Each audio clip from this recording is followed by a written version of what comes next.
Nah, teman-teman, ini tema yang dipercayakan kepada saya sore hari ini. Kita mau sama-sama belajar tentang berbagai denominasi Kristen, gitu ya. Mengenal denominasi-denominasi yang berbeda. Tapi tentu saja kita perlu mengadjust nih ekspektasi kita ya. Pertama karena waktu kita juga terbatas ya. Jadi misalnya cuma 40 sampai mungkin 60 menit ya. Jadi tentu karena denominasi Kristen itu banyak sekali, luas ya. Tentu ada plus minusnya kenapa itu begitu beragam ya. Jadi nanti kita hanya akan melihat beberapa saja yang major. Dan yang kedua, saya bukan expert nih. Jadi bukan historian gitu ya. Jadi bukan bidangnya di sejarah gereja begitu. Nah, jadi saya akan mendekatinya sebagai seorang pengerja ya, yang membawakan atau menggali kebenaran firman Tuhan. Nah, tapi saya biasanya itu bidangnya adalah formulasi doktrin, begitu ya, sistematika, pengakuan iman, dan lain sebagainya. Nah, kalau misalnya ada ajaran sesat, dan lain sebagainya, nah itu tuh biasanya yaitu makanan saya dah, begitu ya. Gitu. Jadi hal-hal yang berbau filosofis, begitu. Nah, jadi yang historis ini saya juga senang, begitu.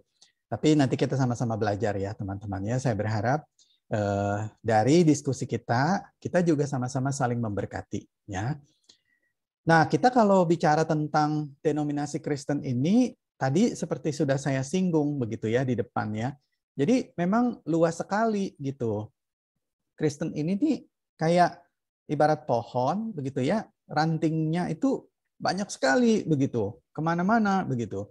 Nah, tapi kita bisa melihat bahwa seluruh ranting itu menyatu kepada satu pokok yang sama, yaitu Tuhan Yesus. Ya, saya mau mulai dengan membacakan suratnya Paulus ya.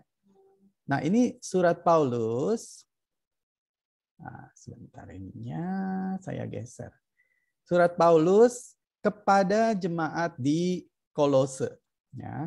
Kolose pasal 4 ayat 7 sampai 18. Agak sedikit panjang tapi enggak apa-apa. Nanti saya jelaskan kenapa saya ingin menunjukkan semua bagian ini ya. Mulai dari ayat yang ke-7 di sana dikatakan semua hal ikhwalku akan diberitahukan kepada kamu oleh Tikhikus. Saudara kita yang kekasih, hamba yang setia dan kawan pelayan dalam Tuhan. Dia kusuruh kepadamu dengan maksud supaya kamu tahu akan hal ikhwal kami dan supaya ia menghibur hatimu. Ia kusuruh bersama-sama dengan Onesimus, saudara kita yang setia dan yang kekasih, seorang dari antaramu. Mereka akan memberitahukan kepadamu segala yang terjadi, segala sesuatu yang terjadi di sini. Teman-teman mungkin masih ingat ya kalau membaca surat Paulus kepada Filemon, begitu ya. Nah, itu ada kisah tentang Onesimus, kisah yang indah sekali ya, kisah yang sangat menyentuh hati di situ. Ayat 10, salam kepada kamu dari Aristarkus, temanku sepenjara, dan dari Markus, kemenakan ya atau keponakan Barnabas. Tentang dia kamu telah menerima pesan. Maksudnya adalah tentang Markus ya. Terimalah Markus maksudnya. Apabila dia datang kepadamu. Dan dari Yesus yang dinamai Justus, hanya ketiga orang ini dari antara mereka yang bersunat yang menjadi temanku sekerja untuk kerajaan Allah. Mereka itu telah menjadi penghibur bagiku.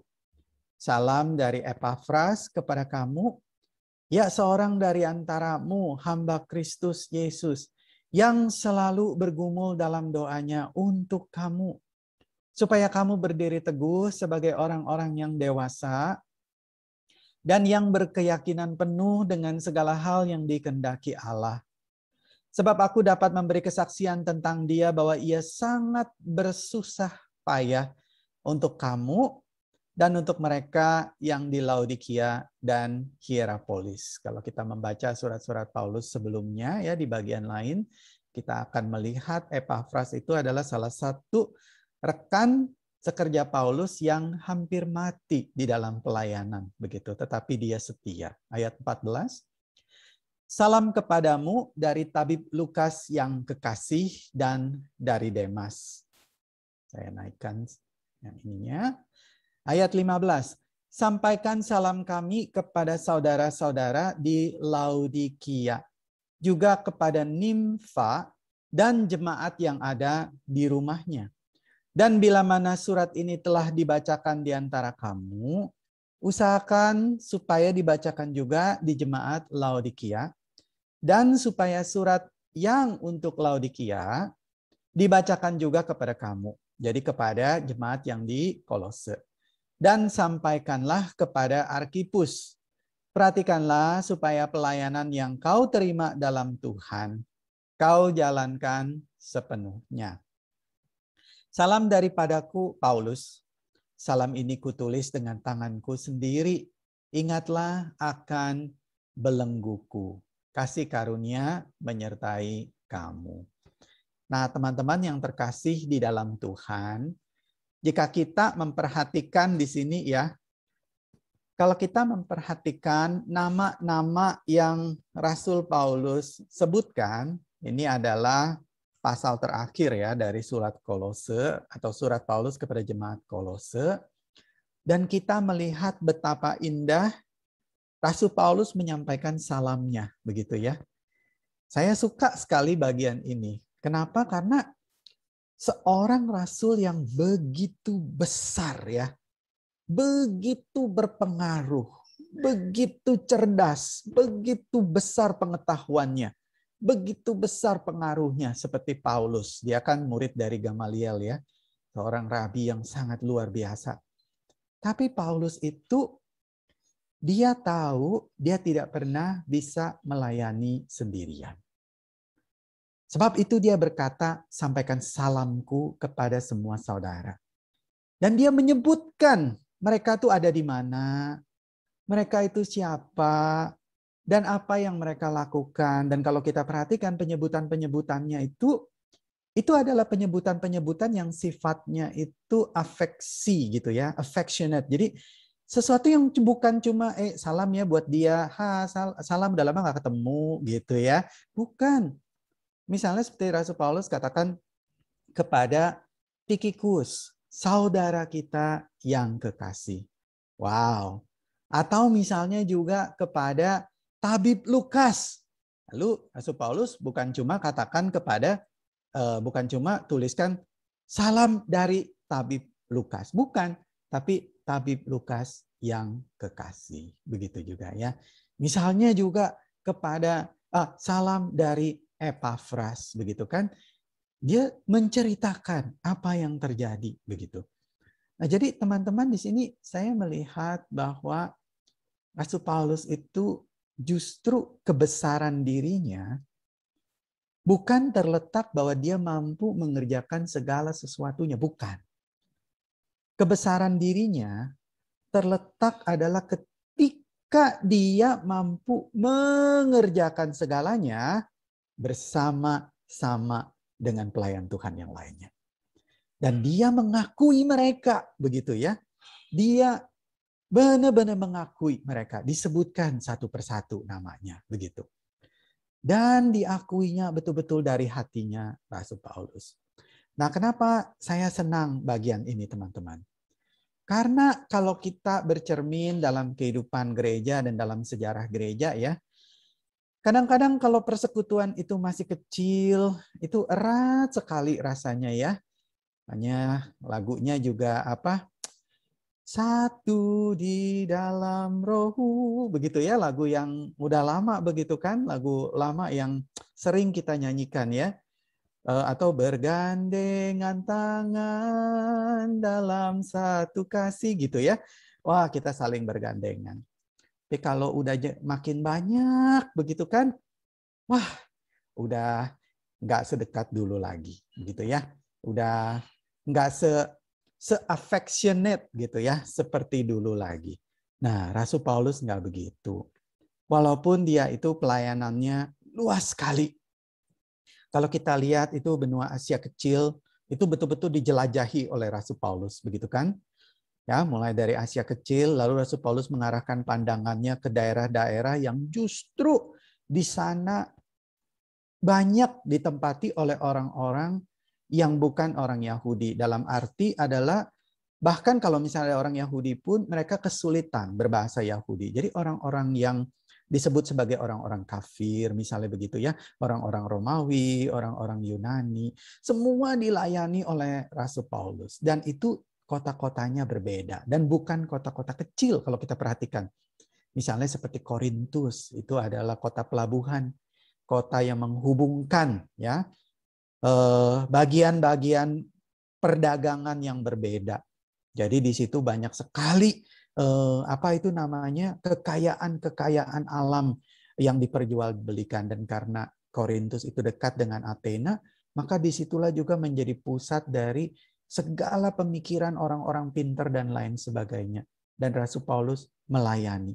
Tapi sekalipun dia melayani di kota-kota yang besar, di tempat-tempat yang sangat strategis, Rasul Paulus mengingat, mengenal, dan mengakui setiap rekan pelayanannya.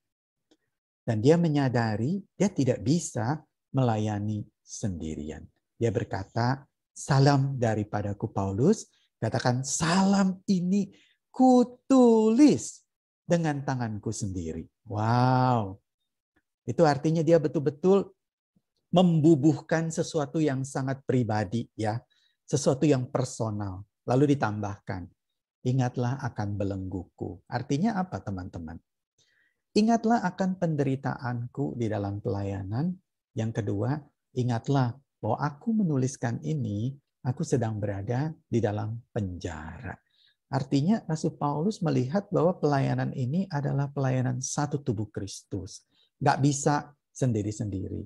Nah, saya ingin pemahaman ini menjadi dasar kita ketika kita memandang ada denominasi, ya saudara-saudara kita yang berbeda dengan kita. Begitu kan? Yang beragam dengan kita. Tapi kita melihat dari kacamata Paulus, kita itu satu sebetulnya ya. Coba kita lihat yang berikutnya. Nah, di sini kita lihat bahwa Kolose pasal 4 ayat 7 sampai ayat 18 ini sebetulnya adalah satu salam dan doa ya. Tadi saya sudah tunjukkan kepada saudara-saudari seiman, tempatnya berbeda, fungsi pelayanan berbeda. Jadi Rasul Paulus mau tunjukkan kalau melayani harus dalam kesatuan. Melayani dalam kesatuan bukan berarti semuanya sama begitu ya. Kayak diindoktrinasi begitu. Kayak harus semuanya begitu ya, dicetak gitu. Enggak. Tetapi melayani dalam kepelbagaian. Kalau tadi tuh kita perhatikan tuh mereka itu keterampilannya berbeda-beda tuh ya, dan juga jabatannya misalnya seperti Onesimus. Onesimus itu dia pada dasarnya sebetulnya adalah seorang budak begitu. Yang lari kan begitu ya dari Filemon kan. Tetapi dia ketemu sama Rasul Paulus begitu di penjara, lalu Rasul Paulus layani dia, dan disitulah Onesimus bertobat, menerima Tuhan Yesus sebagai Tuhan dan Juru Selamat. Maka disitulah Rasul Paulus menuliskan surat kepada Filemon. Filemon, kamu ingat bagaimana kamu juga dulu sebenarnya adalah budak dosa, tapi Tuhan Yesus sudah selamatkan, tebus kamu. Maukah kamu juga sekarang terima Onesimus? Wah, itu tuh surat yang indah sekali, menyentuh sekali, begitu ya. Begitu juga dengan Markus misalnya itu.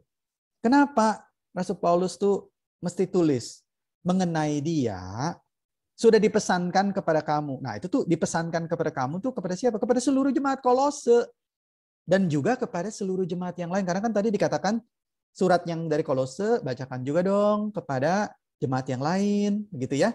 Surat yang dari jemaat yang lain, bacakan juga kepada jemaat Kolose. Artinya apa? Ini bukan rahasia kita, ini rahasia umum. Rasul Paulus mau bilang apa? Kalau Markus datang, pesannya buat kamu apa? Terima dia. Kenapa sih dipesankan kayak begitu, teman-teman? Karena Markus itu pernah meninggalkan mereka di dalam pelayanan. Jadi Rasul Paulus mengingatkan, gitu ya. Nah, jadi kita lihat nih, ada perbedaan jabatan, ada perbedaan kisah, ada perbedaan tempat, tapi Rasul Paulus ingin semuanya itu melayani di dalam kesatuan, ya, walaupun timnya berbeda, walaupun beragam.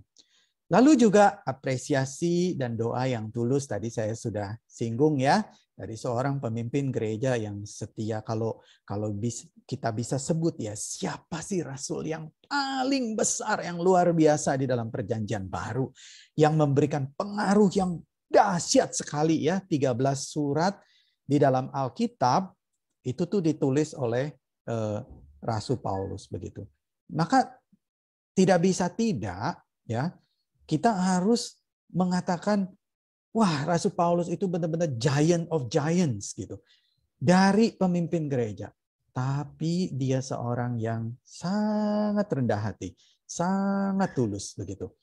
Nah, ini surat ini, salam ini juga menunjukkan bahwa ternyata tubuh Kristus itu tidak pernah satu warna begitu kira-kira ya. Tubuh Kristus itu selalu majemuk. Tubuh Kristus itu selalu beragam, kira-kira begitu. Nah, di tengah-tengah keragaman itulah Rasul Paulus mau tunjukkan, disitulah letak keindahannya. Disitulah letak kesatuannya. Tuhan Yesus sendiri juga di dalam masa-masa terakhirnya bersama dengan murid-murid ya, kalau kita melihat dalam surat Injil Yohanes misalnya pasal 17, salah satu doa atau salah satu pokok dari doa syafaat Tuhan Yesus itu adalah dia berdoa untuk kesatuan. Kesatuan dari murid-muridnya.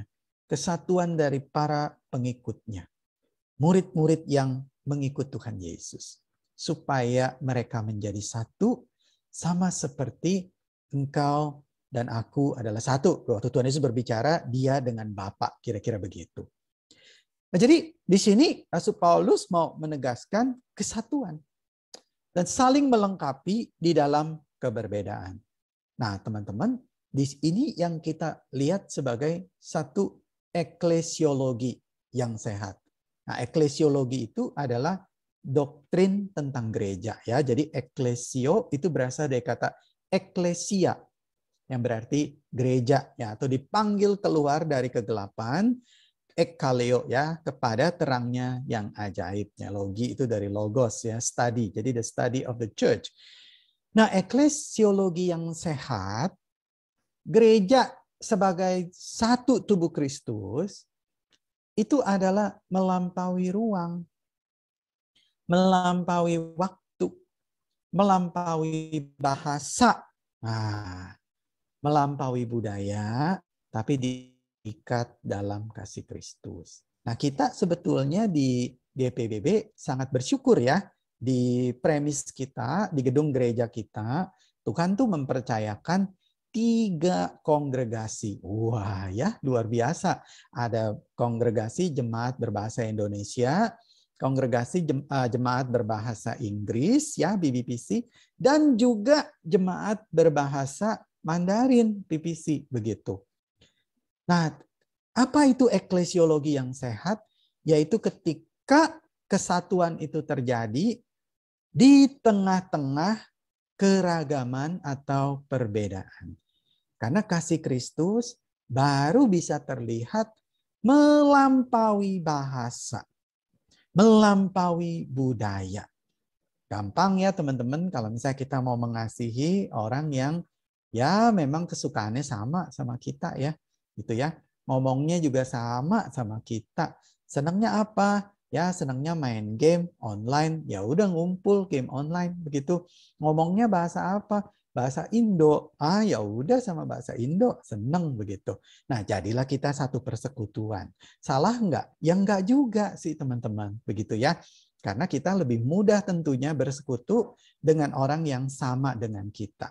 Tapi kadang-kadang ya, karena kita tuh udah merasa nyaman ya dengan grup kita tuh merasa kita tuh gereja, mereka tuh bukan, gitu loh. kita tuh bisa merasa bahwa kita itu adalah fellowship gitu ya, tubuh Kristus, mereka tuh bukan. Mereka tuh siapa? Mereka itu adalah yang bahasanya berbeda dengan kita, misalnya ya, kebiasaannya berbeda dengan kita. Kalau kita kan nyanyi gitu kan ya, Allah hadir bagi kita, begitu kan ya, lagunya kan juga tenang begitu ya, mi mi mi sol sol sol begitu kan ya. Tapi ada juga kalau yang nyanyi puji Tuhan, semangat sambil tepuk tangan gitu kan ya, tangan dinaikkan begitu kan ya, haleluya puji Tuhan, lebih ekspresif begitu. Nah kalau berbeda begitu, kadang-kadang tuh kita tergoda, yang begitu mah bukan bagian dari kita atuh begitu ya. Nah teman-teman, kadang-kadang tuh ya kita itu tuh begitu lekat gitu dengan yang namanya temporal identity gitu loh. Identitas temporal kita. Apa sih identitas temporal kita itu? Identitas temporal kita itu misalnya GPBB. Nah, itu kan temporal ya.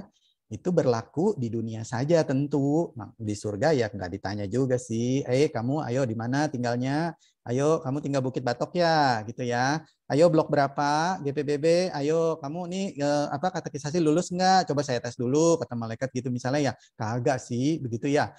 Nah, jadi kadang-kadang tuh kita tuh lekat banget tuh kayak begitu tuh. Nah, itu kadang-kadang membuat kita tuh susah begitu untuk melihat bahwa ternyata yang di luar itu mereka juga menyembah Yesus yang sama. Nah, teman-teman saya katakan bukan cuma GPBB, ini biar fair begitu ya, IKUDI negur GPBB melulu begitu ya. Ya kan kita bercermin dulu lah ya, kita self introspeksi. Nah, teman-teman gereja lain juga kadang-kadang begitu tuh. Aduh gitu ya, udah pokoknya kita yang paling bener lah begitu ya. Aduh, udah pokoknya kita yang paling cocok lah begitu ya. Aduh, kita udah yang paling bisa lah menjangkau ini begini gitu.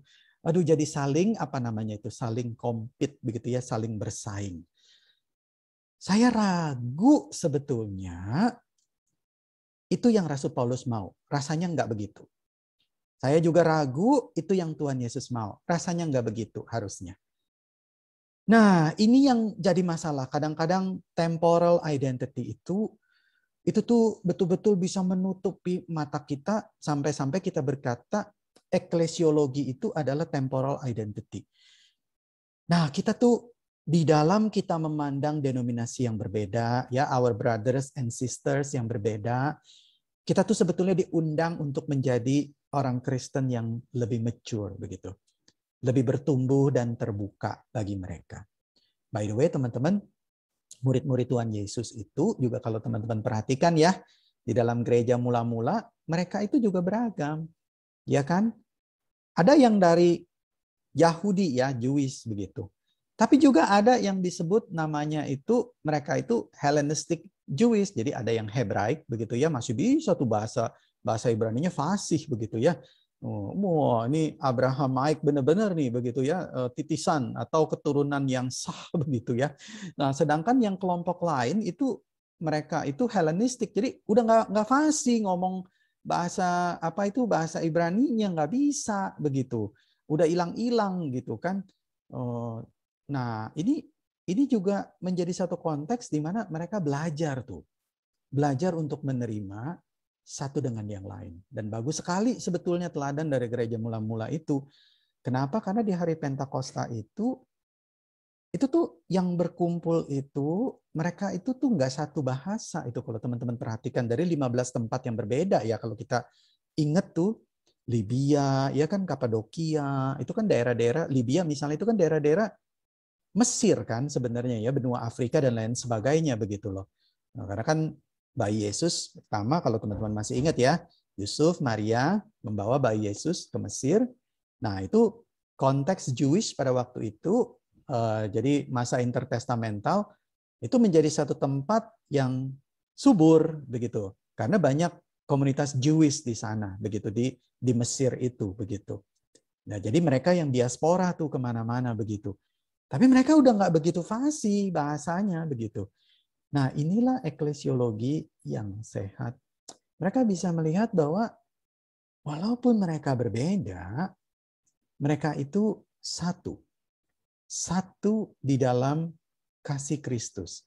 Satu di dalam penyembahan kepada Tuhan Yesus. satu di dalam panggilan, satu di dalam roh, begitu. Nah, ini yang sebetulnya harusnya menjadi semangat kita, ya, waktu kita memandang saudara-saudari kita yang lain. Nah, ini yang saya rindukan menjadi dasar kita, teman-teman, ya. Nah, coba kita lihat lanjutkan, ya. Nah, jadi panggilan yang Tuhan berikan itu adalah panggilan dalam kepelbagaian. Artinya panggilan di dalam perbedaan atau keragaman, begitu. Nah, unik sekali tuh, ya. Bahkan termasuk di dalam pertumbuhan rohani. Orang tuh kalau bertumbuh secara rohani, nggak bisa tuh dia tuh kayak gimana ya?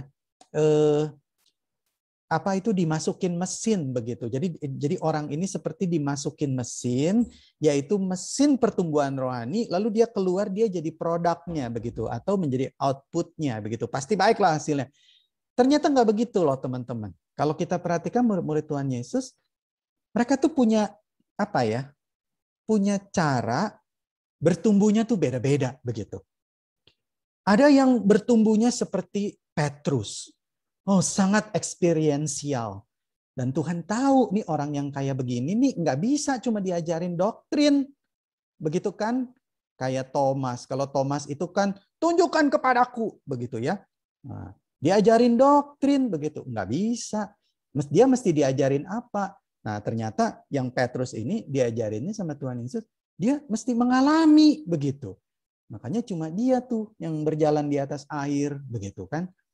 Jadi ternyata memang ada jenis-jenis yang berbeda. Nah, tentu ada studi tentang ini ya, studi pertumbuhan rohani. Jadi ada yang orang lebih muda, dia bertumbuh di dalam hal misalnya dia itu sifatnya kognitif. Jadi lebih suka membaca buku. Nah, dia lebih mengenal Tuhan untuk bertumbuh secara rohani kalau dia membaca buku gitu ya. Jadi lebih yang sifatnya textbook misalnya begitu ya. Jadi kalau dikasih video begitu kan, dikasih yang kesaksian, kurang begitu ya. Apalagi dikasih yang hal-hal lain lah. Jadi tapi kalau tulisan, dia seneng sekali, kayaknya kena begitu langsung. Nah, tapi ada juga orang-orang yang dia lebih suka bertumbuhnya tuh dia sifatnya orangnya natural begitu ya, lebih dekat ke alam begitu. Dia orangnya nggak suka di belakang meja begitu, maunya pergi ke alam ya, melihat bunga, mendaki gunung, begitu kan, ya, menuruni lembah, terus sampai ke laut, terus waktu dia lihat batu karang yang besar, begitu ya, dia bisa bernyanyi, begitu kan, how great thou art, melihat bintang-bintang, ya. Kalau buat orang yang textbook, begitu ya, dia kayak begitu, dia udah kecapean di tengah jalan. Nah, buat orang yang natural, dia disuruh baca terus, dia udah bosen sekali. Nah, ternyata teman-teman, bahkan di dalam tubuh Kristus itu sendiri aja untuk bertumbuh berbeda-beda caranya, begitu. Nah, jadi Tuhan itu ternyata mengumpulkan kita tuh dalam kepelbagaian. Kenapa sih bisa begitu ya? Nah, saya melihat paling enggak ada 4 alasannya. Pertama, karena ladang Tuhan tuh luas sekali. Kalau kita nggak bekerja sama, kalau kita tidak berkolaborasi dengan yang lain, kita tuh tidak bisa menjawab begitu ya, atau menunaikan amanat agung dari Tuhan. Tuhan Yesus sendiri berkata, tuaian itu banyak, tapi pekerjaannya sangat sedikit, kata Tuhan ya. Jadi kalau kita kita nggak mau berkolaborasi, nggak mau bekerja sama, kita mau jangkau ini semua pakai metode kita aja, semua pokoknya pakai metode kita, nggak bisa, begitu ya. Nah, sama seperti kita juga, misalnya seperti kita di GPBB, kita bersyukur ya, karena kita itu punya tim kerja dengan bahasa yang berbeda dan tentunya dengan budaya yang berbeda, misalnya dari saudara-saudara kita yang dari BBPC. Jadi waktu melakukan kunjungan itu kan jadi kita tertolong ya, karena misalnya waktu mau menyampaikan apa itu care pack begitu ya, atau Christmas gift begitu. Nah, kadang-kadang kita tuh yang dari latar belakang dengan budaya Indonesia, kita tidak betul-betul, ya kita mungkin bisa ya bahasanya, bahasa Inggris. Mungkin ya sedikit banyak kita juga bisa bahasa Chinese begitu ya. Tapi tuh day to day experience-nya tuh bisa beda.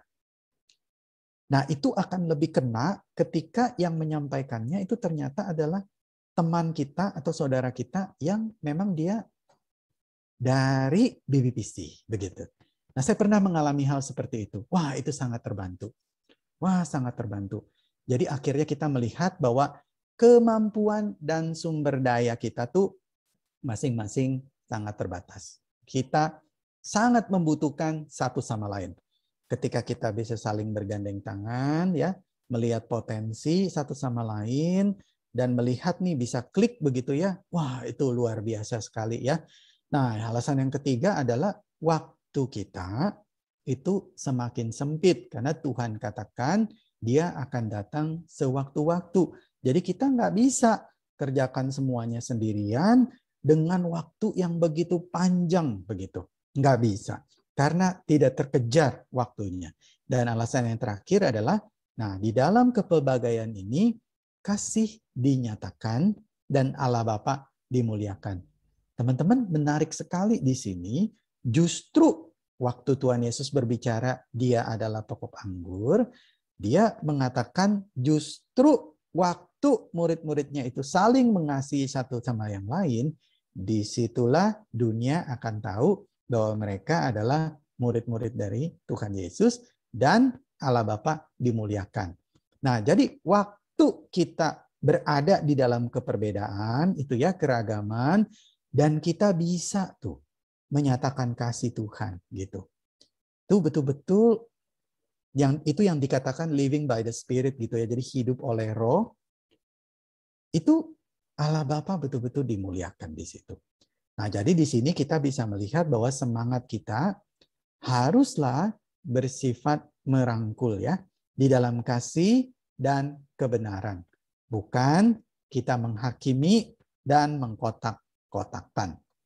Nah, teman-teman, saya mau share, tadi saya sudah katakan di awal ya, karena denominasi Kristen tuh banyak sekali ya, mulai dari gereja mula-mula begitu kan, lalu Church Fathers, bapak-bapak gereja, begitu ya. Ada juga yang namanya Desert Fathers, gitu. Jadi bapak-bapak gereja yang tinggal di padang pasir ya, padang gurun, bersama juga dengan Desert Mothers. Itu luas sekali, itu daerah Mesir dan lain sebagainya, yang biasanya disebut sebagai Coptic Christian, begitu ya. Itu indah sekali doa-doa mereka ya, karena mereka itu hidup di dalam kesengsaraan, hidup di dalam kesungguhan, hidup di dalam ketulusan, begitu. Itu luar biasa begitu. Lalu berkembang terus, misalnya masuk abad pertengahan dan lain sebagainya. Lalu mulai terjadi korupsi di dalam kepemimpinan gereja yang tunggal dan tidak terevaluasi dengan baik, sehingga terjadi penyalahgunaan waktu itu ya, dan sampai akhirnya terjadilah reformasi dan seterusnya. Nah, mulai dari titik awal reformasi, maka keragaman itu muncul begitu luas. Nah, teman-teman, saya di dalam waktu yang terbatas ini, mungkin saya pikir saya bagikan 3 saja, begitu ya. 3 yang boleh dikatakan paling dekat dengan kehidupan kita di Singapura ya, dan juga mungkin umum kita lihat ya, yaitu Anglikan, Presbyterian ya, di gereja kita sendiri, dan juga saudara-saudara kita yang dari Metodis. Nah, teman-teman, kita lihat ya di sini kalau dari segi kepemimpinan gereja nih. Jadi Anglikan ini dipimpin oleh bishop ya biasanya. Ya, jadi ada yang paling tertinggi itu namanya Archbishop ya. Nanti kita lihat gambarnya itu agak ada kemiripan dengan gereja Katolik ya. Lalu kalau Presbyterian itu elders, penatua. Nah, jadi kalau ketemu penatua agak membungkuk dikit ya, begitu ya. Gitu. Jadi ini yang menarik dari Presbyterian, sekalipun ada pengerja, keputusan tertinggi itu bukan di tangan pengerja, bukan, tetapi di tangan penatua yang bersifat majemuk. Nah, kenapa? Karena waktu Calvin menasihatkan hal ini atau menuliskan hal ini, begitu ya di dalam tulisannya, dia itu melihat ada potensi korup begitu kalau power itu diletakkan kepada satu orang. Nah, jadi dia menyarankan power itu di-share begitu ya, secara komunal begitu. Dan jangan diberikan kepada hanya satu misalnya pemimpin rohani. Itu Calvin menyarankan begitu. Nah, itu akhirnya menjadi satu warisan Presbyterian. Bagus nggak? Ya bagus. Ada kelemahannya nggak? Ya ada. Jadi kalau misalnya mau mengambil keputusan, rapatnya panjang teman-teman. Begitu ya. Nah, kan sama di gereja-gereja, misalnya yang di Indonesia, misalnya gereja GKI, itu kan juga warna Presbyterian ya. Jadi rapatnya panjang begitu. Jadi supaya tidak otoriter ya, tapi ada positifnya yaitu terjaga ya dan terevaluasi begitu. Nah, kalau metodis juga sama ya dengan Anglikan yaitu bishop juga. Terus karakteristik pengajarannya sama ibadahnya bedanya di mana? Nah, teman-teman kalau saudara-saudara kita yang dari Anglikan itu mereka juga fokus kepada Protestantisme ya, sama seperti Presbyterian. Jadi mewarisi dari pengajaran dari Martin Luther dan reformasi dan seterusnya. Tetapi ini menarik ya, menariknya ini. Nuansa-nuansa Katoliknya itu kuat sekali. Misalnya ya, simbol-simbol ibadah begitu ya. Jadi misalnya ada staff itu tuh ya, tongkat yang dibawa begitu kan. Lalu nanti teman-teman bisa lihat nanti jubahnya itu ya, ada vestnya itu. Jadi seperti imam itu ya, priestnya begitu. Terus ada topinya begitu. Nah, kalau di Presbyterian itu lebih simple begitu kan, toga ya, lebih simple gitu, hitam terus ada kolarnya begitu kan, udah beres begitu ya. Kalau di Anglikan enggak, dia lebih banyak ornamennya begitu. Menarik menurut saya ya. Jadi banyak dekorasinya. Kenapa begitu? Karena itu ada maknanya. Jadi ada simbol-simbol tertentu, ada maknanya.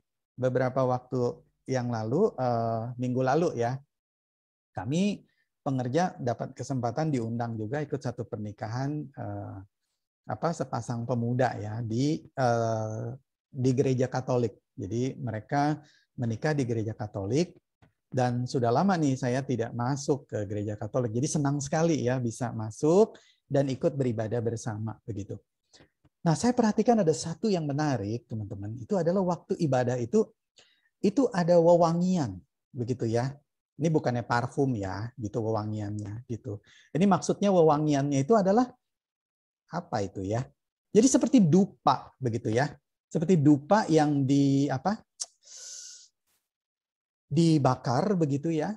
Tapi bukan bau gosong, bukan. Jadi kalau kita mungkin teman-teman kita yang perempuan agak suka tuh misalnya kayak wewangian aromaterapi begitu tuh ya. Nah, ini seperti dupa yang dibakar begitu kan ya. Dan itu tuh wangi gitu. Wangi dan ternyata bukan cuma mata kita ya, indera penglihatan, tetapi juga indera penciuman kita itu seperti dibawa masuk, seperti seolah-olah semua itu berpesan bahwa you are in the presence of the Lord. Kira-kira begitu. Ya, kamu tuh sedang berada di dalam hadirat Tuhan. Tenang, kira-kira begitu ya. Wah, itu pengalaman yang menarik bagi saya begitu. Nah, jadi ini ada dekorasi gereja dan lain sebagainya. Nah, kalau kita di Presbyterian begitu ya, fokusnya itu kepada doktrin, ya, kepada pengajaran. Nah, jadi doktrin-doktrin utama ya, sifatnya historis ya kan, warisan dari gereja mula-mula, pengajaran doktrinnya ketat begitu ya. Apalagi kalau udah bicara tentang predestinasi begitu kan, bicara tentang si teologi si anu begitu. Wah, itu banyak dah begitu. Jadi sentralitasnya memang kalau Presbyterian itu adalah pulpit begitu. The Word of God. Nah, itu yang menjadi sentral begitu. Nah, tetapi di Presbyterian itu tidak terlalu fokus pada simbol, ritus begitu ya, dekorasi gereja, apalagi kalau kita ke GPBB ya, wah simple aja begitu. Nah, itu bukan karena sanctuary-nya juga begitu, bukan, tapi memang memang itu warisan denominasi dari Presbyterian. Nah, sebetulnya ada alasannya begitu, kenapa begitu ya. Waktu itu Calvin sebetulnya memberikan satu reaksi yang boleh dikatakan cukup keras ya terhadap Gereja Katolik Roma pada waktu itu, oleh karena terlalu banyak, walaupun istilahnya adalah veneration ya. Jadi sebetulnya itu bukan penyembahan yang dimaksudkan sebenarnya, tetapi seperti penghormatan yang khusus kepada orang-orang kudus, misalnya kepada santo atau kepada santa, atau kepada relics. Relics itu misalnya adalah benda-benda peninggalan yang suci begitu ya. Misalnya apa itu tongkat Musa begitu kan ya. Tongkat Harun, tongkat Musa begitu kan. Terus misalnya kain kafan dan lain sebagainya itu seperti relics-relics yang demikian. Nah, Calvin melihat lama-lama ini kan jemaat ini kan nggak, akhirnya dari sekedar memberikan satu penghormatan yang tinggi menjadi pengkultusan, begitu, bergeser dia. Nah, jadi Calvin itu memberikan satu reaksi, dikatakan, udah dah nggak usah pakai gitu-gituan, ntar jadi sesat, katanya begitu ya. Jadi dicopot semuanya, dicopot dah, udah. Jadi patung apa begitu semua dicopot dah begitu. Jadi kagak ada itu tuh dekorasinya begitu tuh. Jadi kalau masuk gereja bagaimana? Udah masuk gereja kamu kan mau ketemu Tuhan dan dia adalah roh. Jadi barang siapa yang menyembah dia harus menyembah dalam roh dan kebenaran. Kamu nggak bisa lihat dia. Jadi yang kamu bisa lihat apa? The Word of God. Nah gitu. Jadi udah datang ibadah fokus kepada firman. Calvin katakan begitu. Nah itu jadi di Presbyterian. Nah, tetapi dari segi liturginya masih tetap tuh dijaga. Jadi ada liturgi yang berurut. Jadi nggak semuanya ditolak begitu ya, tidak begitu. Jadi ada elemen-elemen yang dia rasa, wah ini bisa apa ekstrim, jadi malah ditiadakan ya. Ini kalau kita memberikan reaksi misalnya begitu ya, apakah ini selalu negatif? Ya mungkin tidak juga begitu. Tetapi apakah ada kerugiannya sekarang? Ya mungkin ada juga begitu ya. Akibatnya kita jadi nggak punya pengalaman sensori begitu gitu ya. Jadi kalau doa misalnya ya, kalau di saudara-saudara kita yang di Katolik atau yang di Anglikan itu dekat sekali dengan lilin begitu. Lilin ya.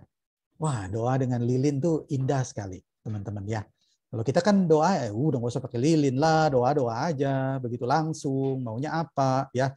Ngomong sama Tuhan Yesus gitu. Nah, itu bisa kehilangan sensori itunya aja sih. Ini aja. Cuma yang belakang-belakangan ini gelombang yang lebih lebih recent ya, itu mulai memberikan warna begitu di dalam Presbyterian supaya ada satu worship yang lebih sensori begitu kan. Terus kalau yang Metodis ini lebih fokus kepada pengudusan hidup ya, dengan metode-metode disiplin rohani yang ketat. Nah, jadi penekanannya ya kalau saudara-saudara kita yang dari Metodis itu adalah betul-betul sanctification. Betul-betul kalau kamu menerima Yesus sebagai Tuhan dan Juru Selamat, kamu tuh mesti punya disiplin rohani yang sungguh-sungguh, ketat. Kamu jangan cuma bilang kamu bertobat, percaya, anugerah, begitu kan ya. Tapi nggak ada step-stepnya begitu. Nah, kalau di gereja Metodis, itu mereka jelas stepnya harus begini. Itu sangat ketat. Jadi sangat fokus kepada renewal, revival. Nah, biasanya merujuk pada pengajaran dari misalnya Charles Wesley begitu ya, pengajaran kepada dari John Wesley begitu. Nah, kalau pengakuan iman dan disiplin gerejawi gimana? Ya, Anglikan itu ada yang namanya 39 Articles of Religion. Dan juga yang umum itu yang di UK juga masih dipakai, yaitu Book of Common Prayer. Ya. Kalau Presbyterian biasanya mengacu kepada pengakuan iman Westminster. Tentu ada beberapa pengakuan yang lain ya, misalnya Canon of Dort, begitu ya, Heidelberg dan lain sebagainya. Tetapi yang general, yang ibaratnya seperti payung yang memayungi pengakuan yang lain, confession yang lain itu adalah Westminster Confession of Faith. Jadi pengakuan iman Westminster itu ya. Nah, kalau Methodist itu mereka punya the Articles of Religion of the Methodist Church begitu. Masing-masing punya penekanan yang beragam begitu teman-teman. Walaupun secara umum itu sama sebetulnya ya, tetapi penekanan-penekanan yang berbeda. Nah, di sini kita lihat nih. Nah, jadi saya berpikir mungkin kita lebih melihatnya secara konteks Singapura ya, karena kita ada di Singapura. Nah, Singapura nih gimana? Kalau Anglikan tuh ternyata ya teman-teman ya, 27 gereja begitu ya di Singapura ini. Dan yang paling banyak itu ternyata itu denominasinya adalah Metodis, gereja Metodis. Luar biasa ya, semangat sekali. Satu kali saya baru selesai pelayanan di GPO ya. Kalau pelayanan di GPO biasanya baru selesai. Kalau nggak sempat makan ya teman-teman ya. Nah biasanya makannya di Dobby God dah begitu ya. Kita berhenti di Dobby God. Saya sama Castella waktu itu udah kita duduk dah gitu waktu habis lagi makan waktu itu. Terus ada anti-anti yang juga makan di situ. Nah terus dia tanya boleh nggak duduk di sini dekat kami? Oh boleh silakan. Terus ngobrol-ngobrol ternyata dia juga baru selesai ibadah di Metodis. Saya tanya ada berapa servisnya begitu ya. Jadi jam ibadahnya ada berapa? Teman-teman mengejutkan sekali jawabannya ya. Bukannya 3, bukannya 4. Dia dengan tenang mengatakan 7. 7 kali ibadah. Wow, luar biasa. Belum termasuk jam-jam doanya begitu. Jadi benar-benar militan luar biasa begitu. Nah, jadi mungkin itu juga yang akhirnya mendorong pertumbuhan mereka dengan sangat baik ya. 42.000 anggota yang terdaftar begitu. Nah, dari segi keanggotaan sebetulnya Presbyterian yang dari 3 denominasi ini yang paling bawah ya 21.000 anggota yang terdaftar. Nah, teman-teman bisa lihat ya emblemnya itu berbeda-beda. Jadi kalau yang Presbyterian Boning Bus teman-teman udah lebih familiar tentunya ya, Nektamen Konsumebatur, biasanya kalau di GPBB ada tulisan di bawahnya Gereja Presbyterian Bukit Batok begitu di bawahnya ya. Ditambahkan itu unsur lokal sebetulnya. Nah, kalau Anglikan itu ya di sebelahnya, Metodis juga di sebelahnya. Nah, kita mau lihat, nah ini nih, ini yang Anglikan, teman-teman bisa lihat tuh ya, ada apa ini namanya ya? Ada topi bishopnya, ya kan? Ada robe-nya, ya, ada jubahnya, terus ada vest-nya di sini ya, terus ada staff-nya di sini, gitu.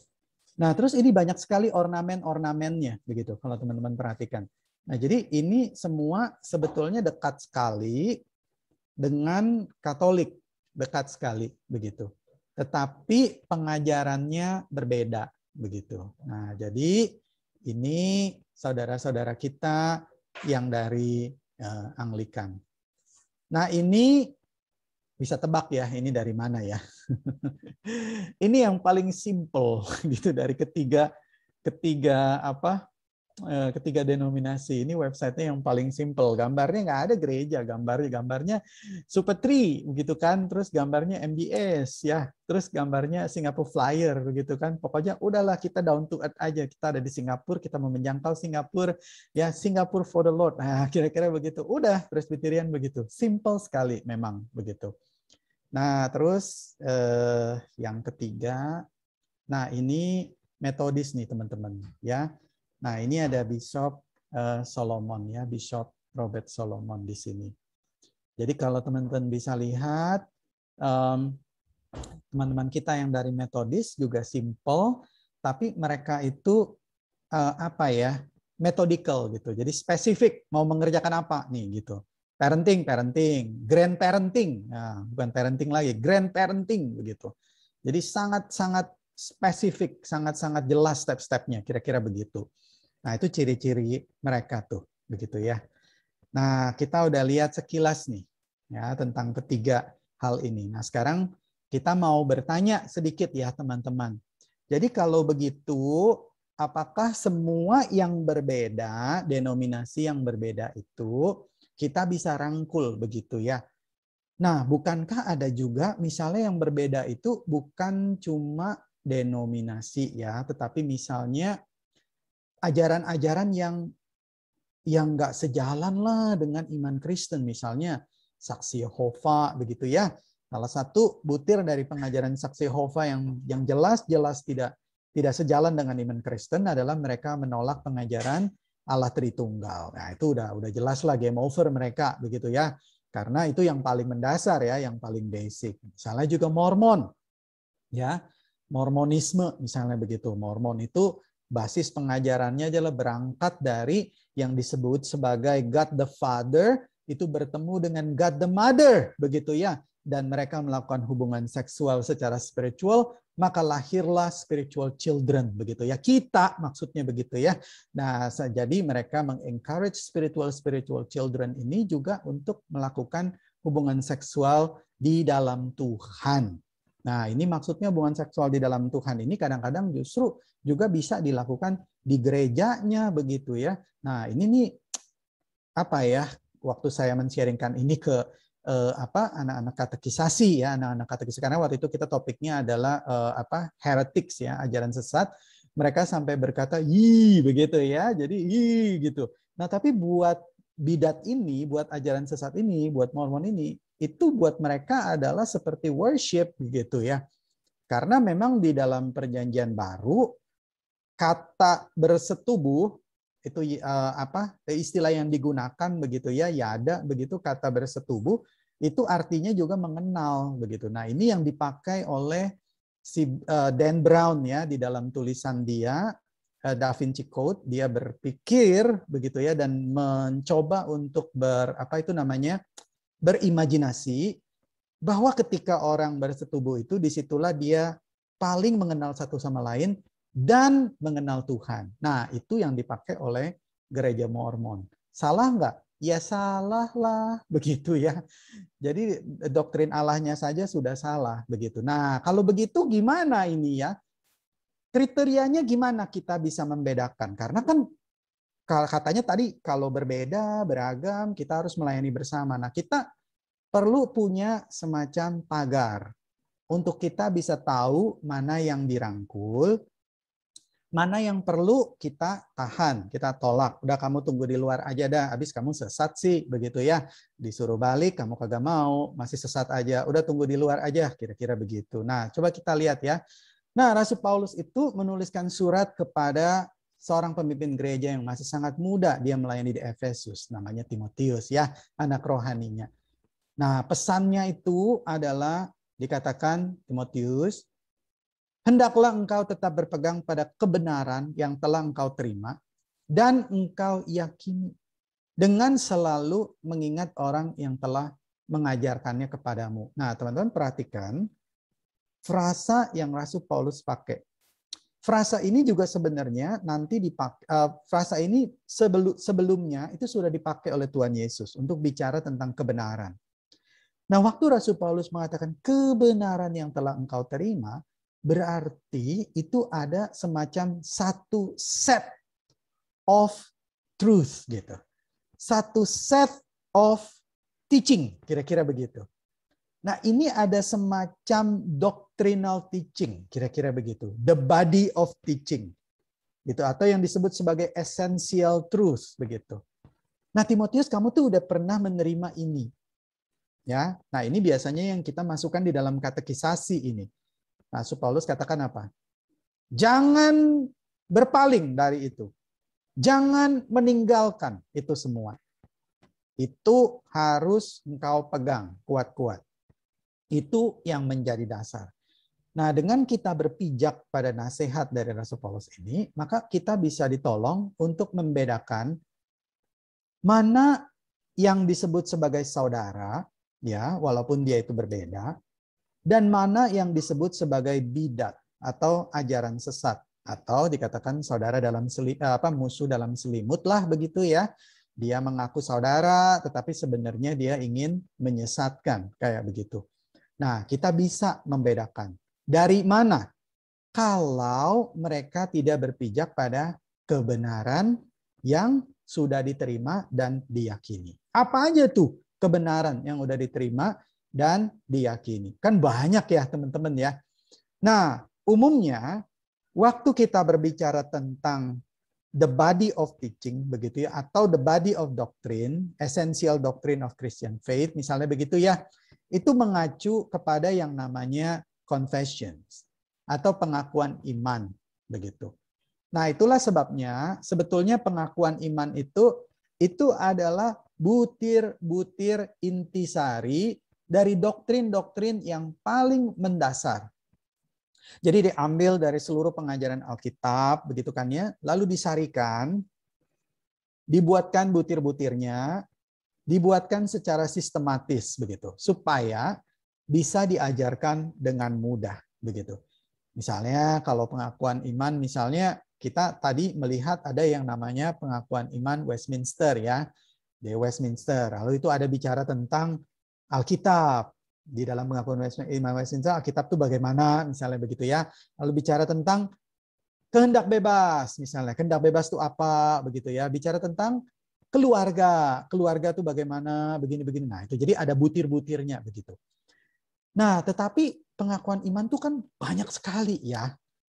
Gitu. Di negara-negara yang berbeda tuh punya pengakuan iman yang berbeda. Nah, Bapak-bapak gereja itu sepakat begitu ya, dan juga para pemimpin dari spiritual leaders kita itu tuh dari sejak gereja mula-mula itu mereka sepakat bahwa sebetulnya yang menjadi dasar itu tidak boleh kita berpaling dari pengakuan iman, paling tidak pengakuan iman Nicea Chalcedon dan pengakuan iman rasuli. Pengakuan iman rasuli itu adalah yang paling sederhana. Begitu ya. Jadi kalau menurut sejarahnya dipercaya setiap rasul itu memberikan satu butir. Begitu ya. Jadi aku percaya kepada Allah, Bapa yang Maha Kuasa, Khalik langit dan bumi. Dan kepada Yesus Kristus, anaknya yang tunggal, Tuhan kita. Nah jadi itu satu persatu ada butirnya. Nah, kenapa sih pengakuan iman ini penting? Pengakuan iman rasuli. Jadi kalau Nicea Chalcedon itu adalah pengakuan iman yang dirumuskan oleh karena adanya ajaran sesat ya. Jadi karena ada banyak ajaran sesat di sekelilingnya, maka perlu ada yang namanya pengakuan iman. Jadi pagar untuk menjaga jemaat dan gereja itu tidak bingung gitu, tidak menyimpang ke kanan dan ke kiri. Jadi mereka menyusun, Bapak-bapak gereja ini menyusun pengakuan iman Nicea dan Chalcedon. Nah, yang sederhana ya itu adalah pengakuan iman rasuli. Kenapa pengakuan iman rasuli itu menjadi dasar? Karena di dalamnya itu sudah tercangkup intisari dari kebenaran yang Rasul Paulus katakan kebenaran yang engkau terima. Paling tidak di dalamnya itu berpijak pada yang namanya 3 doktrin dasar utama, yaitu apa? Doktrin Allah atau doktrin Allah Bapa, lalu Yesus Kristus atau Kristologi, dan yang ketiga adalah doktrin Roh Kudus. Karena kan aku percaya kepada Allah Bapa yang Maha Kuasa, Khalik langit dan bumi dan seterusnya ya. Lalu yang kedua, butir yang kedua, yaitu kepada Yesus Kristus, anaknya yang tunggal, Tuhan kita. Tuhan kita, dia tidak menyebut sebagai hanya manusia. Begitu. Baru disebutkan aspek kemanusiaannya ya, sejarahnya, lahir dari perawan darah Maria, dan seterusnya, dan seterusnya. Lalu, aku percaya kepada Roh Kudus. Nah, di bawah pemahaman doktrin Roh Kudus ini, disitulah ada pengajaran tentang gereja, tentang persekutuan, ya, tentang kebangkitan tubuh dan lain sebagainya begitu.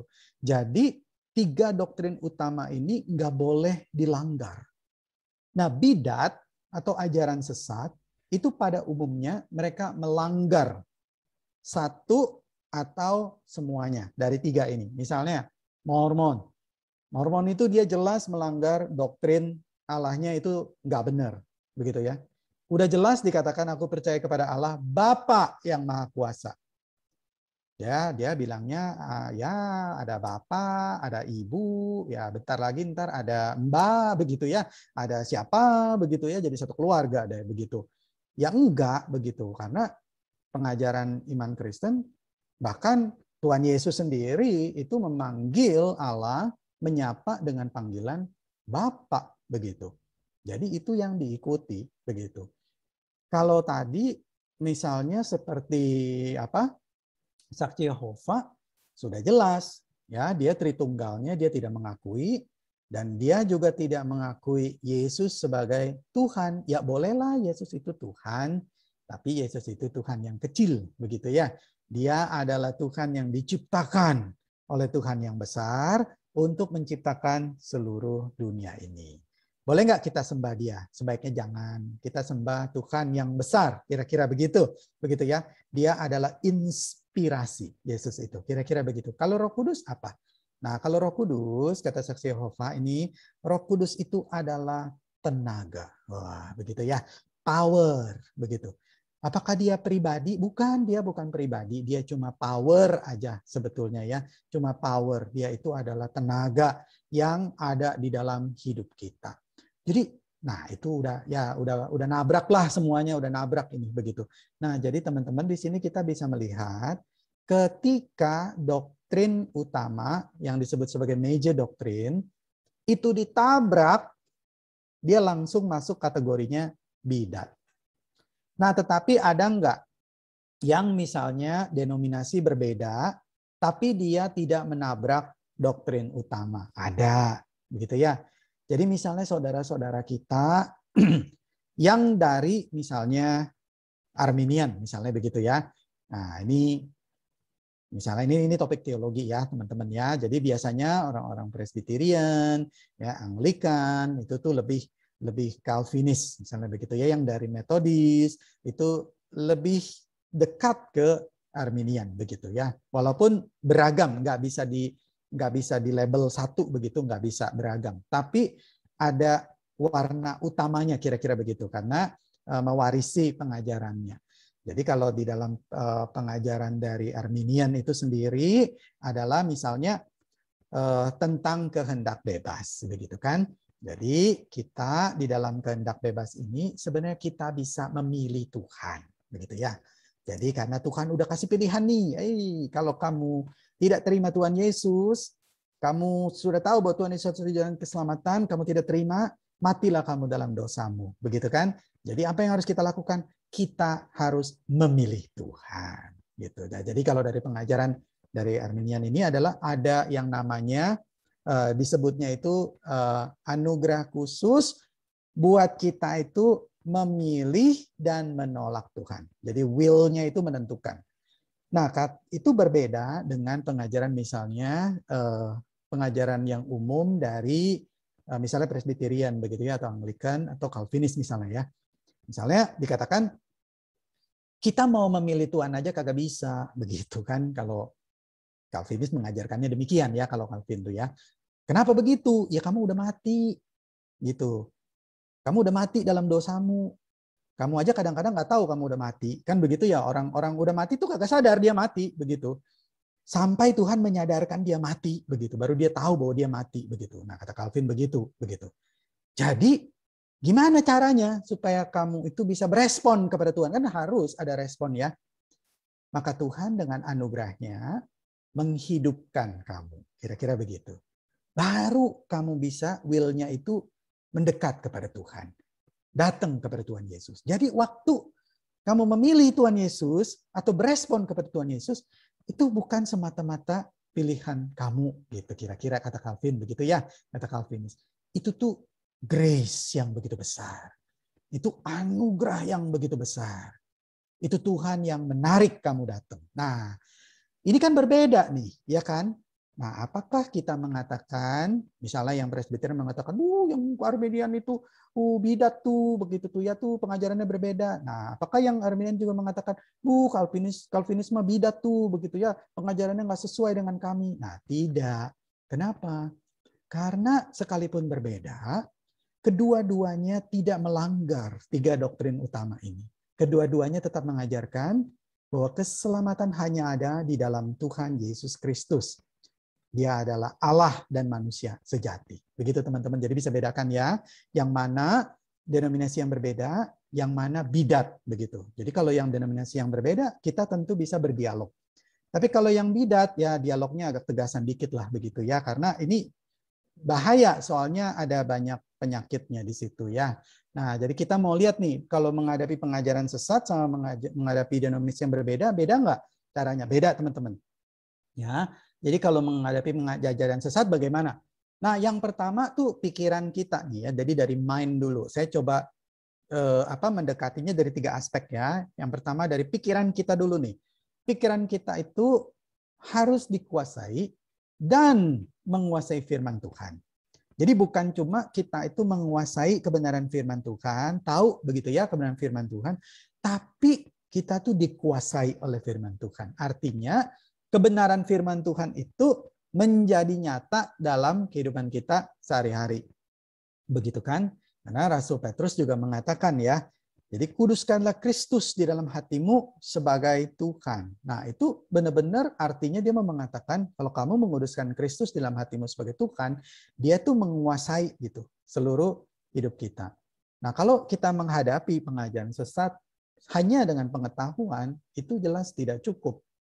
Harus dihadapi dengan kebenaran firman Tuhan yang menguasai hidup kita. Ya, yang kedua, emosinya bagaimana?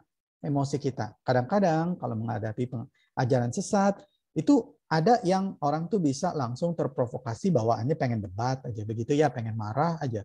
Enggak, harusnya dikatakan, nyatakan kebenaran itu dengan kasih. Firman Tuhan katakan, memimpin mereka yang jatuh dengan roh lemah lembut sambil menjaga dirinya sendiri tidak jatuh. Begitu dikatakan.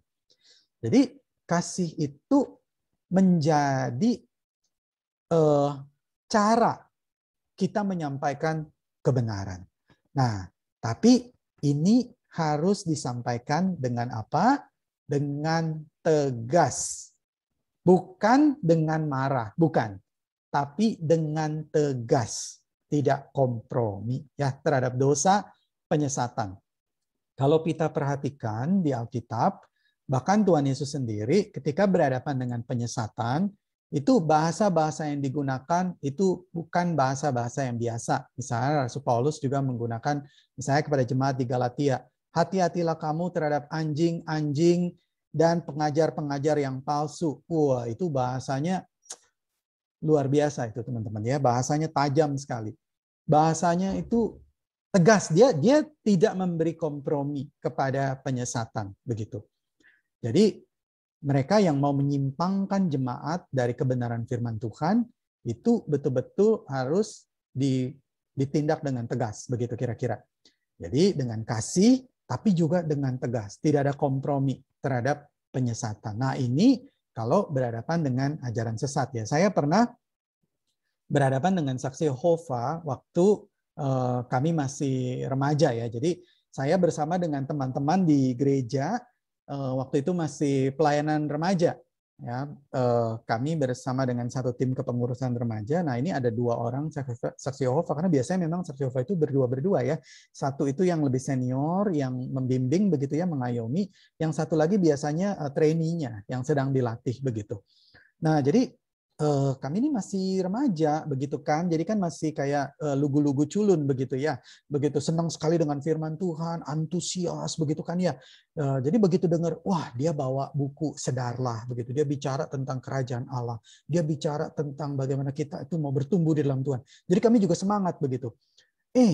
Pas dilihat pengajarannya kok berbeda begitu kan ya dengan pengajaran firman Tuhan.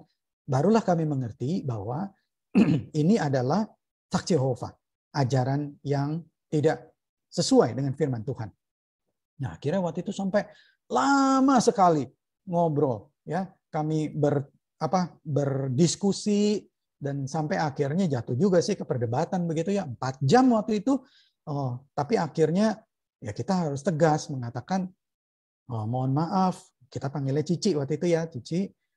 Ini pengajarannya nggak sesuai dengan firman Tuhan. Kalau boleh ya jangan disampaikan lagi begitu ya kepada teman-teman remaja yang lain begitu. Nah, itu kalau kita menghadapi ajaran yang sesat. Bagaimana kalau kita menghadapi denominasi yang berbeda, teman-teman ya? Nah, waktu kita menghadapi denominasi yang berbeda, menurut saya itu sikapnya berbeda. Bukan seperti kita menghadapi ajaran sesat. Karena ini yang kita hadapi adalah saudara dan saudari kita sendiri begitu ya, yang berbeda begitu.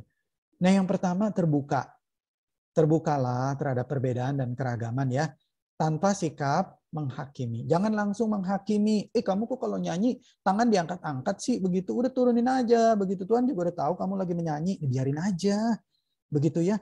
Kalau dia memang lagi mau mengekspresikan pujian dia kepada Tuhan, ya, penyembahan Tuhan, misalnya lagunya angkatlah tanganmu, aku mau mengangkat hatiku, biarkan saja, begitu kan. Kadang-kadang kan kita juga kepengen ya teman-teman ya, kita mengangkat kedua tangan kita, menyembah Tuhan, itu kan ekspresi, nggak apa-apa, firman Tuhan bilang nggak salah begitu. Nah cuma kan ada yang namanya kebiasaan yang berbeda, begitu kan ya, norma-norma ibadah yang berbeda.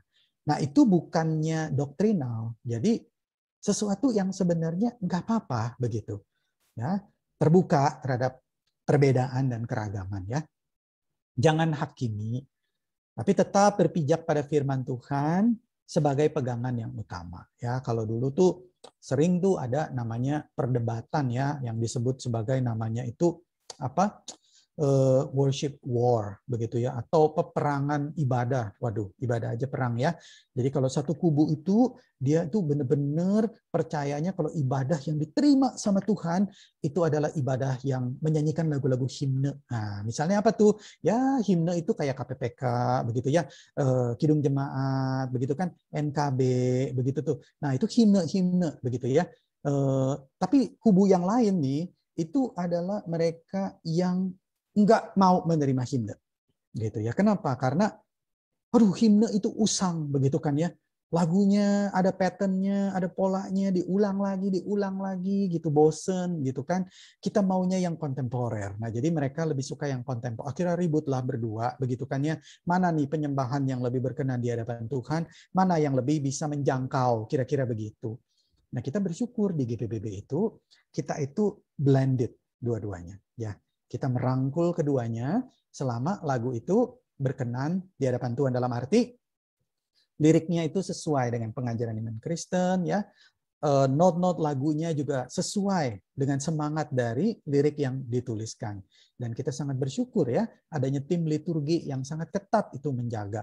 Jadi kita terbuka terhadap perbedaan.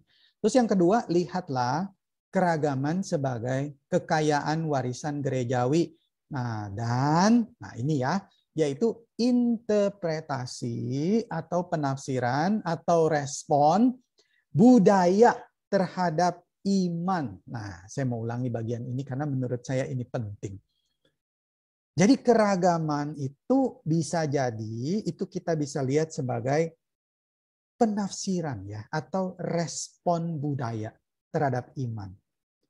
Misalnya, kalau di dalam satu konteks budaya, memang kebudayaan itu lagu-lagu yang biasa dinyanyikan tuh lagu dangdut, begitu ya di situ. Jadi itu adalah lagu-lagu yang memang dekat sekali dengan kehidupan masyarakat. Boleh nggak kalau sesekali misalnya lagu itu dipakai di dalam persekutuan. Itu menjadi satu ekspresi mereka. Nah ini pernah nih menjadi satu perdebatan yang hangat. Ih nggak boleh. Karena kalau di gereja itu lagunya tuh ya nggak boleh lah pokoknya lah gitu ya. Itu mah lagu dangdut, lagu joget-joget, bukan lagu ini begitu ya, bukan lagu apa itu namanya, bukan lagu rohani begitu. Nanti kamu Tuhan marah loh gitu ya, dikirim petir dari langit. Nah, teman-teman, saya berpikir ya, konteks budaya itu tuh apa ya? Dia tuh cair begitu. Dia itu punya bahasanya sendiri. Bahasa lokal disebutnya, kira-kira begitu. Jadi ada budaya Afrika, ada instrumennya sendiri, begitu ya. Ada budaya Chinese, ada instrumen mereka sendiri. Ada pergumulan iman mereka sendiri. Itu sebabnya orang-orang di Afrika tuh kalau apa ya, kalau mereka membuat lagu rohani ya, atau teman-teman pernah nggak dengar lagu itu ya? Apa? Hadir kau waktu Tuhan disalib. Hadir kau waktu Tuhan disalib. Misalnya begitu. Nah itu tuh diciptakan dalam konteks Afrika tuh.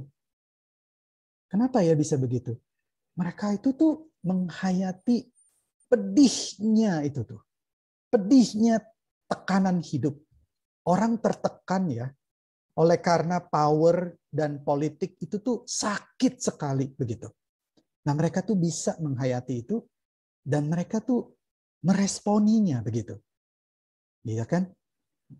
Kalau buat kita yang di Indonesia atau di Singapura begitu ya, mungkin lain lagi gitu. Ya kan? Lagunya berbeda begitu. Nah, saya melihat begitu ya teman-teman, ini adalah respon budaya. Nah, selama budaya itu tidak bertentangan dengan kebenaran firman Tuhan, menurut saya itu sangat disukai oleh Tuhan Yesus. Kenapa? Karena budaya itu adalah bahasa lokal. Orang itu mau mengatakan, Lord, I love you. Lord, I worship you. Jadi dia ingin mengucapkannya dengan bahasa dia sendiri, kira-kira begitu gitu. Nah, kita jangan ributkan itu sebetulnya. Nah, jadi waktu kita berrelasi dengan saudara-saudara kita yang berbeda begitu ya. Wah, kita tuh bisa melihat betapa kayanya gereja Tuhan. Begitu ya. Gitu ya, alat musiknya juga beragam, macam-macam. Gitu ya, kalau di saudara-saudara kita yang dari China itu kan punya alat musiknya sendiri tuh, begitu. Ada gujeng ya, macam-macam begitu. Mereka bisa kadang-kadang menyanyikannya itu betul-betul dengan satu teriakan kepada Tuhan begitu. Oleh karena pergumulan iman gereja bawah tanah misalnya begitu. Mereka menjerit kepada Tuhan misalnya begitu ya, begitu. Nah, itu tuh ekspresi iman.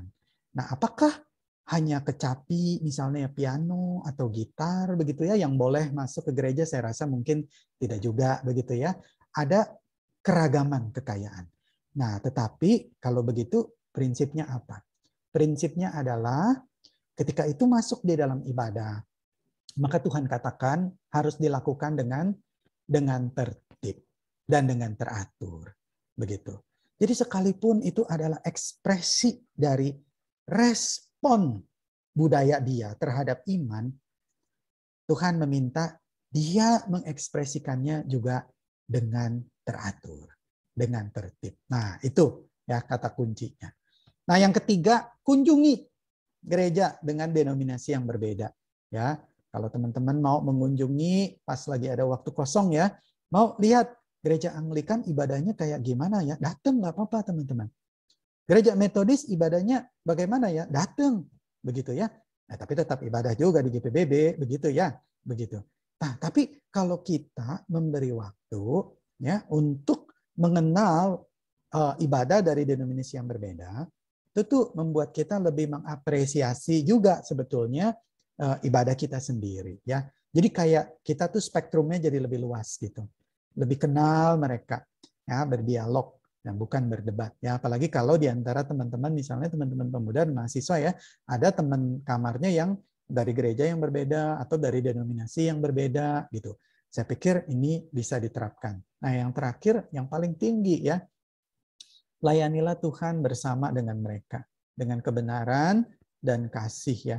Saya pikir tidak ada yang lebih indah selain daripada anak-anak Tuhan dengan bahasa yang berbeda, dengan budaya yang berbeda, dengan denominasi yang berbeda, tetapi melayani Tuhan dengan hati yang sama. Apalagi menjangkau jiwa dan menjadi berkat ya bagi konteks lokal dulu deh gitu. Tempat di mana mereka ada, itu tuh dengan satu hati. Wah, nggak ada yang lebih indah daripada itu, begitu ya. Makanya Tuhan Yesus berkata, jadikanlah mereka satu, begitu. Sama seperti engkau dan aku itu satu. Sama seperti kita satu. Waktu Tuhan Yesus bicara kepada Allah Bapa. Nah, teman-teman yang terkasih, kalau ini kita bisa terapkan, saya mau kita sama-sama sambil kita refleksi, begitu ya. Refleksi, ada satu lagu yang menjadi respon kita ya. Saya suka sekali. Ini lagunya lagu lama sebetulnya ya, lagu lama. Tapi biarlah lagu ini memberi inspirasi ya buat kita, inspirasi untuk kita berada di dalam kesatuan. Kira-kira begitu ya. Nah, nanti baru setelah itu kita bisa diskusi ya kalau ada teman-teman yang mau menanggapi. Mari kita sama-sama ambil waktu untuk refleksi.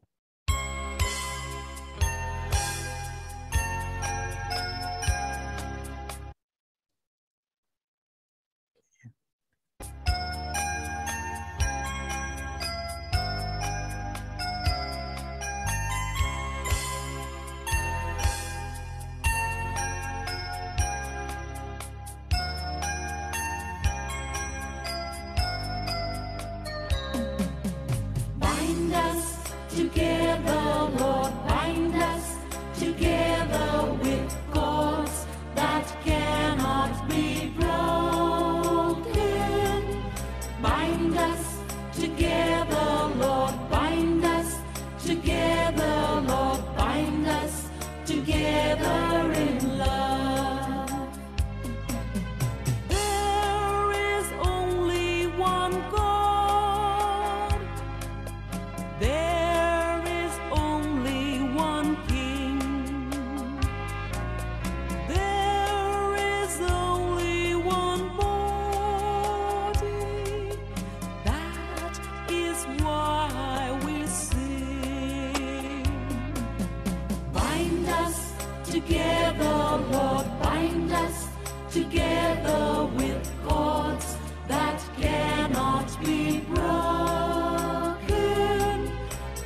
together in love.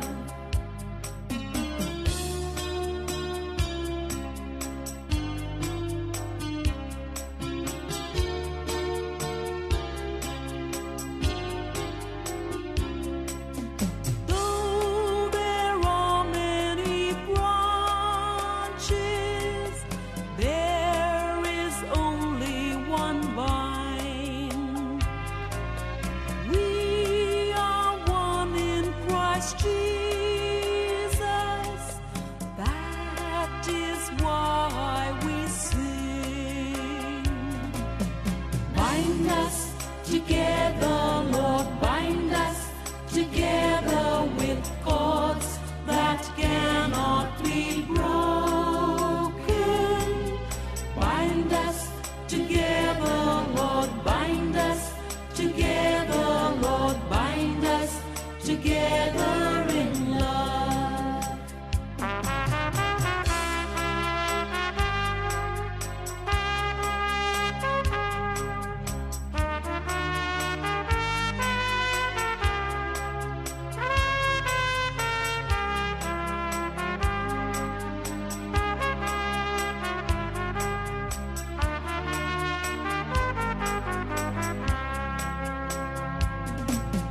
There is only one table. Christ alone is our host. He invites us together. That is why we sing. Bind us together, Lord, bind us together with cords that cannot be broken. Bind us together, Lord, bind us together, Lord, bind us together in love.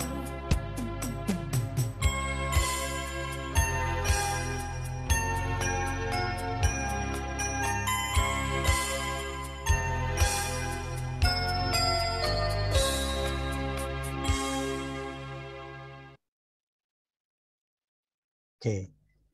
Teman-teman, kita satu dalam doa terlebih dahulu ya. Nanti setelah itu jika ada diskusi, boleh. Yuk kita berdoa dulu. Tuhan, seperti pujian yang baru saja kami naikkan, ikatlah kami dengan tali yang tidak akan pernah putus, yaitu tali kasih Tuhan, tali kasih Tuhan Yesus di dalam hati kami satu sama lain. Sehingga ketika kami mengenal dan berinteraksi dengan saudara-saudara kami yang berbeda, kami bisa malah kami juga diperkaya dan diberkati. Malah kami bisa makin memperluas kerajaan Tuhan, makin saling mendukung, makin saling melayani, saling berkolaborasi, saling mengasah satu dengan yang lain. Pada saat yang bersamaan, berikan kami juga hikmat dan keberanian untuk berkata tidak terhadap ajaran-ajaran yang sesat, yang menyimpang dari doktrin-doktrin utama, dari kebenaran yang telah kami terima dari semula. Berkatilah diskusi kami sebentar ini, kami mengucap syukur dalam nama Tuhan Yesus. Amin. Baik teman-teman, saya akan stop sharing, saya kembalikan kepada Mike ya, jika ada teman-teman yang mau mungkin berdiskusi atau bertanya atau sharing dan lain sebagainya, silakan. Mike kalau mau pimpin boleh. Terima kasih ya. Pak. Sama-sama. Mungkin Ko Jose bisa ditunjukin slide-nya. Udah ada pertanyaan harusnya yang udah masuk. Bisa Pak Yudi pilihin mungkin. Yang mau dijawab yang mana? Banyak soalnya. Tadi saya tidak baca chat. Ada tanggapan dari Dea Kemenyan ya. Iya betul Kemenyan. Betul ya. Mungkin Pak Yudi karena keterbatasan waktu bisa pilih beberapa pertanyaan. Saya yang pilih ya. Iya. Mana ya? Ya mungkin dari atas aja kali ya, saya bingung. Boleh. Ntar kalau pilih yang nggak dipilih, ini nggak. Mau dimulai dari atas, Mike? Gimana? Boleh, Karena, Pak. Boleh, boleh. oh, oke. Sejauh manakah keragaman denominasi kekristenan menjadi sebuah keuntungan atau batu sandungan? Iya, pertanyaan yang baik ya, seperti yang tadi saya sudah sharingkan. Ya betul, itu menjadi satu kekayaan ya, saya lebih melihat sebagai kekayaan sih. Tapi bisa nggak itu menjadi satu batu sandungan? Menurut saya mungkin bukan keragamannya yang menjadi batu sandungan, tapi yang menjadi batu sandungan itu adalah sikap hati kita begitu ya terhadap keragaman itu. Jadi biasanya ada, jadi sebetulnya keragaman itu hanya akan menjadi seperti tes gitu ya terhadap apa yang ada di dalam hati kita begitu. Jadi misalnya memang kita itu sangat teritorial misalnya begitu ya. Jadi misalnya ada gereja lain yang misalnya mau membuka pos di dekat gereja kita atau apa, nah kita udah tersinggung misalnya begitu, atau kita sangat berorientasi kepada satu bentuk ibadah tertentu begitu, kita tidak terbuka terhadap yang lain, nah itu kita udah langsung misalnya marah atau tersinggung. Atau hal-hal yang lain. Jadi misalnya juga kalau udah menyentuh hal-hal keuangan begitu ya, itu sebenarnya yang menjadi masalah menurut saya mungkin bukan keragamannya, tapi respon kita terhadap keragaman itu. Jadi misalnya ada sikap hati yang egois begitu ya, atau ada power di dalamnya begitu. Itu sih. Oke. Mungkin bisa pertanyaan kedua loh. Oke, bagaimana caranya kita dapat meyakinkan orang yang belum percaya nih, kalau setiap denominasi Kristen memiliki penekanan doktrin yang beragam? Kalau saya biasanya orang yang belum percaya itu, saya tidak bicara denominasi sih, begitu ya. Karena belum percaya itu, jadi kalau mau percaya itu bukan percaya kepada agama Kristen, bukan. Jadi mereka yang belum percaya itu adalah mereka itu percayanya itu kepada Tuhan Yesus. Nah, jadi biasanya kalau saya tidak akan menyentuh area tentang denominasi yang beragam, begitu. Karena biasanya itu memang tidak relevan bagi mereka, begitu. Jadi, dan itu bukan yang dibutuhkan tentunya, karena untuk orang yang belum percaya, yang mereka butuhkan adalah keselamatan di dalam Tuhan Yesus, begitu. Kecuali kalau mereka udah bertanya begitu ya, dan pertanyaannya itu misalnya kayak memojokkan begitu ya, atau pertanyaannya dalam tanda kutip menyerang, kamu nih orang Kristen katanya penuh kasih, nah tapi denominasi sama denominasi lain ribut dan lain sebagainya. Nah biasanya kalau kayak begitu, dia itu sebenarnya belum siap untuk mendengarkan berita Injil. Jadi dia sendiri sebetulnya mungkin punya satu gambaran yang negatif begitu tentang denominasi seperti itu. Nah, jadi kalau saya lebih ke fokusnya kepada Tuhan Yesus. Keselamatan jadi, ya, Pak. Betul. Jadi walaupun denominasinya berbeda, Yesusnya satu. Begitu. Baik. Sudah terjawab. Pertanyaan berikutnya, Pak. Yang nomor 3 ya. Denominasi mana yang berkembang paling pesat saat ini dan kenapa? Kalau di Singapura Metodis ya. Tadi yang saya tunjukkan di tabel itu begitu. Yang paling pesat itu Metodis. Kenapa? Karena ya tadi itu mereka itu metodenya sangat sangat jelas gitu. Jadi bisa diukur dan lain sebagainya. Jadi pelatihan-pelatihannya juga sangat jelas gitu. Berorientasi kepada revival ya, kepada kekudusan hidup seperti itu. Jadi militan sekali seperti itu. Sangat fleksibel juga pelayanannya seperti itu. Tapi kalau di seluruh dunia, saya melihat yang besar justru adalah Injili ya, gitu. Nah, Injili ini sebenarnya adalah payung yang lebih luas lagi. Jadi Presbyterian, Anglikan, Metodis itu berada di atas payung, yaitu Injili namanya, begitu. Nah itu lain waktu nanti kita bicarakan ya. Jadi ada yang namanya Injili, ada juga yang namanya misalnya Katolik begitu ya, ada juga yang lain begitu. Nah, jadi salah satu yang besar itu adalah Injili yang saya lihat sih begitu. Tapi kalau di Singapura Metodis. Metodis. Ya, jadi kalau sempat datang atau punya teman yang dari Metodis, ya bisa. Sekedar bertukar pikiran. Ya, mengalami betul. Ya. Kamu gimana sih gitu ya kalau pelayanan ini, kalau ini gitu ya. Oke Pak, mungkin Oke. sudah terjawab. Ya. Berikutnya, karena pengakuan iman Westminster berasal dari Church of England, apakah ada kaitannya dengan pendirian Anglican Church? Oh ya, jelas sekali begitu. Nah, makanya tadi dikatakan sebetulnya 3 ini, jadi Anglican, Presbyterian, dan juga Methodist, itu warnanya tuh mirip sekali begitu. Warnanya sangat mirip begitu. Nah, jadi pengakuan iman Westminster itu berusaha dia bersifat general. Jadi dia itu memayungi beberapa denominasi yang berbeda gitu. Jadi dia tidak mengeksklud begitu ya. Jadi kalau dikatakan apakah kita juga misalnya Presbyterian itu berkaitan dengan Anglican? Ya, betul. Karena pengajarannya itu sangat dekat dengan Anglican. Nah, yang berbeda apanya? Yang berbeda itu adalah ekspresi liturginya. Nah, berbeda tuh, gitu ya. Nah, kalau di Presbyterian, misalnya di GBBB gitu ya, ngikutin liturgi Anglican, nah besok-besok kita lihat Pak Theo misalnya pakai topinya gitu tuh ya, gitu. Terus pakai jubah begitu kan ya. Lalu gerejanya ada ornamen-ornamennya begitu. Nah, bedanya di situ. Tapi dari butir-butir pengajarannya sendiri itu sangat dekat.